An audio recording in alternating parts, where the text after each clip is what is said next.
As I start to feel the second half of the year setting in, I have to remind myself that July was mostly a success for my JRPG time, even if I just made progress and didn't complete anything. I stuck to my original plan of playing a certain free-to-play game from my favorite series and put a good dent into it, and aside from other staples, I was also particularly happy to try a Falcom game or two, as they brought a lot to play with last month. I'm itching to get back to playing things, so without further ado, here are the JRPGs I played in July.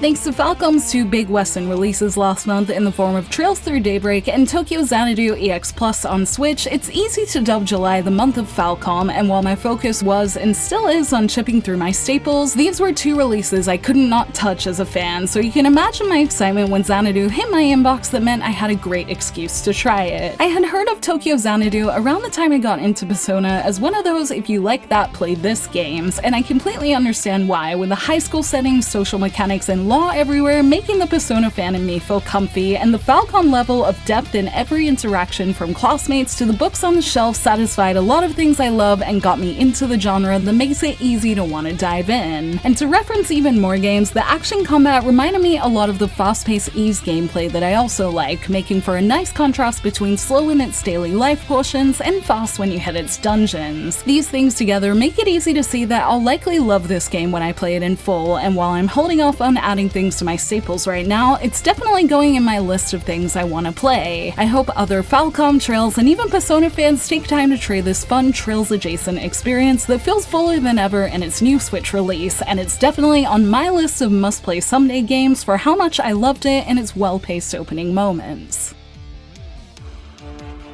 If my excuse for trying Tokyo Xanadu was it falling into my inbox, then I shouldn't have had one for Trails Through Daybreak, as I didn't receive or buy it, but knowing it was out there quietly ate at me even if I'm still in the Crossbell arc. I just had to try it, so I downloaded the free demo to give it a small try, and with the fun I had with it too, I'm hoping it gives me an extra boost to finish Azure soon to get to it in full. As those playing it would probably also say, Trails Through Daybreak is a really good continuation of the series in terms of visuals, mechanics, and story, at least in the parts I've seen so far. It has all the mechanics Trails fans like, with things like collecting recipes instantly accessible and personality to be found everywhere from the rooms to shop clerks. Coming from Azure, it feels like a huge leap in visuals that does feel that little bit more modern and makes it feel at home on modern consoles too. The extra smoothness and sharp facial features and scenes had me excited, as Falcom always tells deep stories, so I'm excited to see more of what they'll do with this. And with combat feeling familiar but also quicker and responsive, it seems like a feel-good modern Trails game that is another Falcom thing to look forward to. And I think it did give me some of the extra motivation I may have needed to get more into the series, as right after I checked if I was over halfway into Azure because I really want to continue in Daybreak, as it really is a modern Trails dream. With that, I'm sure other fans are loving this entry from what I've seen so far, as it's just everything in the Trails series but newer and better, and continues the law of the world by letting us explore Calvard for the first time that I'm excited to do more of too. I hope more up-to-date Trails fans are having a good time with it and can't wait to join the fray, as Daybreak feels like the exact kind of modern Falcom magic I want, so it's a good reward to look forward to as I continue my way through the series.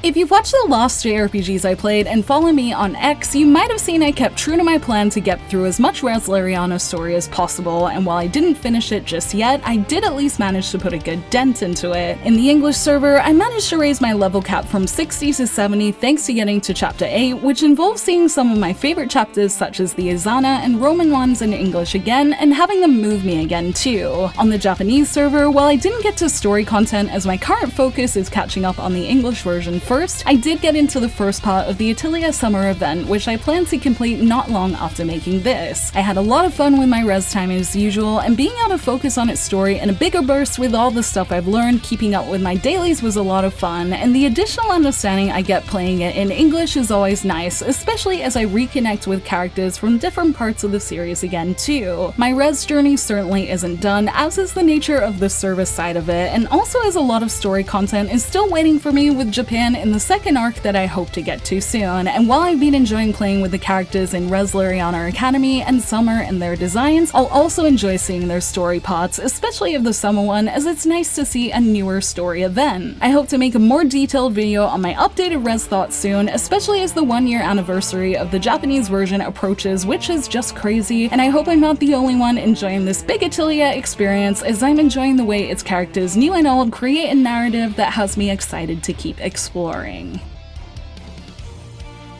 With Resleriana as the staple I was focusing on in July, everything else was a dip my toe in kind of deal for the things in my play pack right now. I played the usual, which a lot of you would be familiar with, which included reminding myself the joy and quests I have to do in Trails to Azure, where I was up to in Rebirth, the fast pace of InterMISSION, and the cool darkness I feel in Shin Megami Tensei 5 Vengeance. I'm still enjoying all of these games, although admittedly the length of time I've been in all of them was something I thought about a little in July, especially after cleaning up some of my Resleriana time that I hope to get completely up to date on soon. Once I've done that, I did realize that of these, I'm about halfway through Azure and InterMISSION, with the latter just being DLC, but something I've consistently enjoyed every time I've jumped into it, giving me pretty good direction for what I want to do after my Res video. I don't quite know what that means for my Rebirth playthrough yet, although it may mean I do put down Vengeance for a little bit, as I want to clear out the JRPGs I have going sooner rather than later, so I can get back to reviewing things and keeping up with new releases a little more. It's with this I'm going into August determined to get this plan underway, with a lot of things I'm excited for sitting on my pile too, and more fun releases as the year keeps rolling.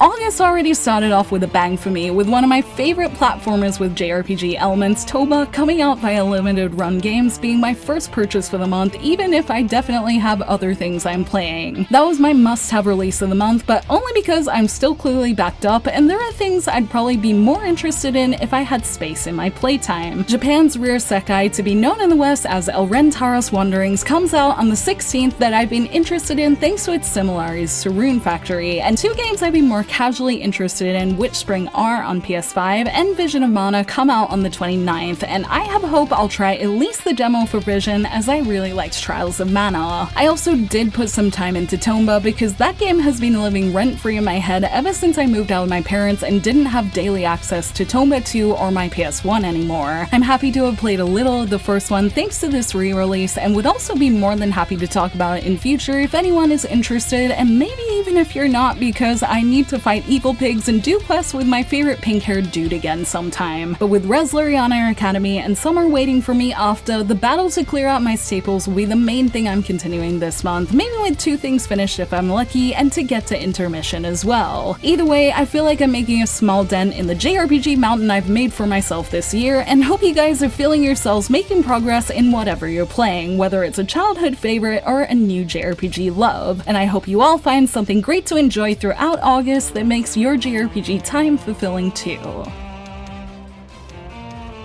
Thank you for watching this video. Let me know what you played in July and what you plan to play this month. You can like and share this video if you enjoyed it, subscribe to my channel for more JRPG content like this, and ring the bell to get notifications on whenever I post so you don't miss a thing. You can check out more videos here, and you can find me on X, Facebook, and Instagram, all at JRPG Jungle. Links to those will be in the description below. Thank you to Access Games for the Tokyo Xanadu code, and until next time, thank you, bye!